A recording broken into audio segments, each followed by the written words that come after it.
Thanks. So my name is Joanna Martin, and I'm a postdoc at the Karolinska Institutet, but I also spent a year at the Broad Institute, and that's when I started this project. I'm also affiliated with Cardiff University and supported by the Wellcome Trust. So today I'm going to discuss a paper that we've recently uploaded to bioRxiv, which examines the sex bias and the prevalence of ADHD using genetic data.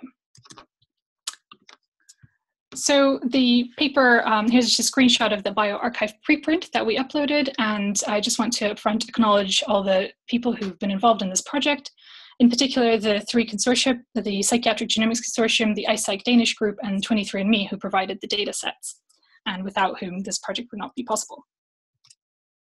So ADHD is a neurodevelopmental disorder which is characterized by developmentally inappropriate levels of inattention, hyperactivity, and impulsivity. It's quite a common disorder with around 5% prevalence in the population. And although it's typically considered to be a childhood onset problem, it's actually the symptoms of ADHD tend to persist and cause problems throughout life. One important thing about ADHD is that the prevalence varies by sex. So for every female who's diagnosed, there are between 2 to 7 males who are also diagnosed. And it's not really clear yet why this large sex bias exists. One clue we have about the etiology of ADHD is that, like many other disorders, it is very highly heritable. Twin studies suggest that the heritability is between 70 to 80%. And we know now from emerging genome-wide studies that it has a very complex genetic architecture, with thousands of variants across the spectrum of frequencies likely to be important for the etiology. So there is a new ADHD genome-wide association study that has recently also been uploaded to bioRxiv. And I know that Raymond Walters did a talk on this study a few weeks ago. So if you're interested in hearing more about that, you can look up the Journal Club online on YouTube and also look up that preprint.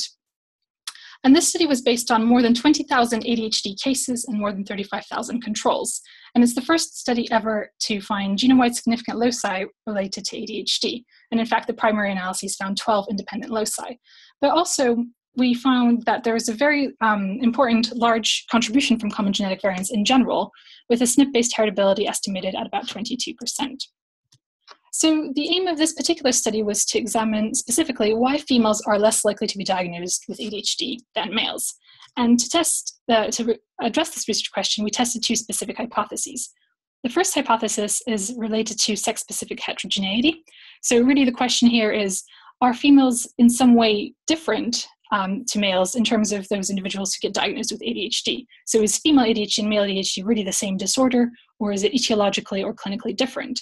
And clinical studies do suggest that ADHD in females tends to be characterized particularly strong problems with inattention, as opposed to male ADHD, which tends to be characterized by hyperactive impulsive symptoms and also conduct problems, which are comorbid with ADHD. However, the key question here is whether this is in some way linked to genetic heterogeneity or if there's other heterogeneity in etiology that exists. We know that other complex traits in humans do tend to, or some complex traits at least, have imperfect genetic correlation in males and females, and there's some heterogeneity from common genetic variants. For example, this has been seen for blood pressure, lipid levels, and waist-to-hip ratio. Genetic heterogeneity can also originate from in other ways. For example, in autism spectrum disorder, several studies now suggest that females with autism tend to have large, rare copy number variants, which are deletions and duplications of whole sections of DNA, or loss of function mutations which disrupt gene function at a higher rate than males do, suggesting that there's this heterogeneity from rare genetic risk variants in autism. And this at the moment isn't known for ADHD, and this current study will not be able to address that because we have focused on common genetic variants. However, in general, this idea of genetic heterogeneity has important implications for diagnostic practice, and also in terms of whether it's the best approach to combine males and females in genetic studies. So it's an important thing to test.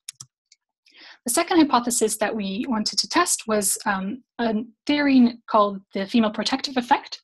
So here, if you imagine that this is a liability threshold for having ADHD in the population, individuals who reach a certain threshold in this liability for ADHD are then diagnosed with ADHD, and they're this affected group. So if they have a high enough genetic burden of risk, for example. And given that females are less likely to be diagnosed than males, and there are fewer of them in the population, then we might expect that the liability threshold in females is actually higher than it is in males.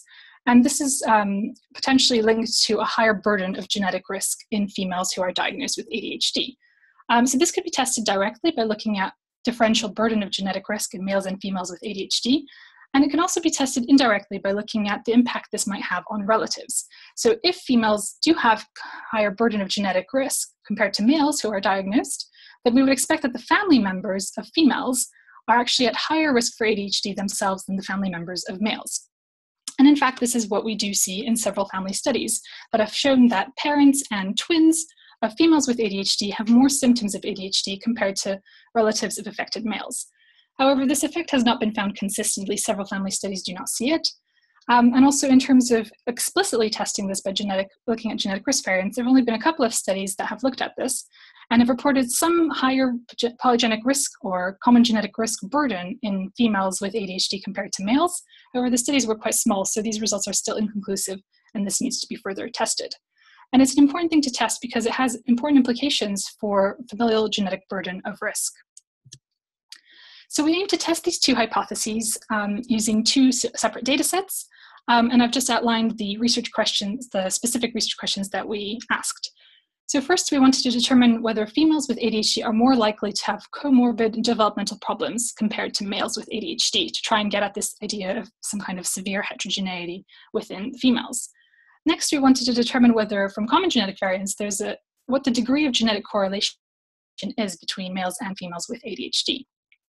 To address the female protective effect hypothesis, we looked at comparing siblings who had females with ADHD, and we wanted to look at whether they had a higher burden of risk than the siblings of males with ADHD. Finally, we want to determine whether there is a differential burden of common genetic variant risk in females with ADHD who have been diagnosed compared to males with ADHD. And we used two different data sets to address these research questions. And I highlighted here in red the two research questions that we addressed using epidemiological data from Sweden, and I highlighted in blue the two questions that we addressed using the clinical ADHD genetic data set that I've already previously mentioned. I'll start with the Swedish epidemiological data. So in order to examine these research questions, we defined a cohort of individuals who were born in Sweden between 1987 and 2006, and who lived there until at least age 12 or until 2013, at which point we had the data available from the linkage. So all individuals had to be of known maternity and paternity to be included in this cohort, and we used a registry linkage from multiple registers that were available in Sweden, and these were linked together using every individual's personal identity number, which is something that's possible to do in Sweden. And so the registers that we had include information on medical births, total population, cause of death, and multi-generation information. We also linked together information with the National Patient Register and Prescribed Drug Register to identify individuals who had ADHD. We also examined comorbid difficulties, which were intellectual disability, autism spectrum disorder, developmental coordination disorder, epilepsy, congenital malformations, chromosomal abnormalities. And for each of these different diagnostic categories, individuals were considered to have one of these disorders if they had at least 2 diagnoses registered in the National Patient Register. This resulted in a sample size of nearly 78,000 ADHD cases and over 1.8 million unscreened population controls. We analyzed the data in R using generalized estimating equation models, and we clustered the data based on maternal ID to account for the fact that there were relatives in the sample. And birth year was included as a covariate in all analyses. So the first results here show the association between having ADHD and having one of these outcomes listed on the left, and this is stratified by sex. So for example, we see that the odds ratio for having comorbid autism if you already have ADHD and are male is 19, roughly. And for females, it is 29. So by and large, for all of these different outcomes, we see significant associations between ADHD and having this comorbid condition in the population, both in males and females. The question that we really wanted to address was whether there was a differential effect based on sex. So in order to address that, we looked at ADHD by sex interactions, and we found that indeed the odds ratio that we saw in females was actually significantly higher than what we saw in males with a significant ADHD by sex interaction. We saw the same for congenital malformations, with again a higher effect in females compared to males. And to a lesser degree, we also see some evidence for this effect in intellectual disability, although after correcting for multiple testing, this is only borderline significant. So by and large, these analyses suggest that there is some sex-specific heterogeneity, with females being more likely to have these severe comorbid conditions if they also have ADHD, as compared to males who have ADHD. In the sibling analyses, we restricted the data set to pairs of full siblings, not including twins, and we looked at only the group of individuals where at least one child had a diagnosis of ADHD in the sibling pair. Here we were interested to test whether the siblings of females who had ADHD were at higher risk for having ADHD themselves than the siblings of males who had ADHD. And indeed, this is what we see. We find that when you look at all individuals, there's an odds ratio of 1.14 for increased risk of ADHD if you have a sibling with ADHD who is female compared to a sibling with ADHD who is male. When we stratify the sample by the comparison sibling sex, we see the same effect both for males and females in terms of risk for ADHD if you have a female sibling with ADHD. Just to summarize these analyses from the Swedish epidemiological data, first we see that females with ADHD are at an increased risk of having severe comorbid problems when compared to males who have ADHD. And we see this for autism spectrum disorder, congenital abnormalities, and to a lesser extent, there's also some evidence for intellectual disability. This suggests that there's a higher degree of severe phenotypes in females with ADHD, which might be linked to increased clinical and/or etiological heterogeneity. It's potentially an indication that there is a greater role for rare deleterious genetic risk variants in females with ADHD as compared to males. However, these results could also be potentially explained through diagnostic biases. If females with ADHD are actually at a higher risk for these different disorders, that they might only get picked up clinically and diagnosed with ADHD based on having this more severe profile. And we cannot differentiate between these options, these possibilities, using the data. Ideally, we would also have access to rare genetic variant data to be able to unpick these possible interpretations of the results. In the second analysis, we see that siblings of females with ADHD are higher risk for ADHD than siblings of affected males. And this is consistent with some of the previous family studies. However, the odds ratios were quite small, suggesting that perhaps some of the other family studies haven't picked up this effect due to power or just because it is a very small effect. So the results suggest that females with ADHD are actually carriers of a higher burden of genetic risk that is shared with relatives. We next sought to look at these, test these two hypotheses using genome-wide data in ADHD cases and controls. So we had data from the Psychiatric Genomics Consortium. There were 11 studies, primarily of North European ancestry, of European or North American origin. And these studies were a mix of case control and trio data sets. The iPsych data that I also mentioned came from the Danish Neonatal Screening Biobank. And this is a biobank with blood spot samples from every individual who was born in Denmark. And these samples were stored and frozen, and then they were extracted, amplified, and genotyped using the PsychChip genotyping chip. And they were processed in 23 different waves or batches of data, and I'll refer to these waves because they were processed separately, as were also the PGC studies. So this together resulted in a total sample size of over 20,000 ADHD cases and over 35,000 controls. The proportion of females in cases was, as you might expect, given this was a clinical sample, relatively low, and in controls was a bit higher. We also had GWAS summary statistics available for 23andMe for self-assessed ADHD. So individuals who were taking part in 23andMe, the personal genomics company, could complete a questionnaire where they were asked whether they have been diagnosed with ADHD or not, and a GWAS analysis was performed on this. So the summary statistics were based on nearly 6,000 cases of ADHD and over 70,000 controls. Each of the PGC studies and iPsych waves was processed separately using Ricopilli. This is a pipeline that performs quality control, principal component analysis, and imputation. Then we performed GWAS analyses for females and males separately, including principal components. And the common genetic variants were filtered for imputation quality and minor allele frequency, in addition to all the other quality control parameters. We performed separate meta-analyses for males and females.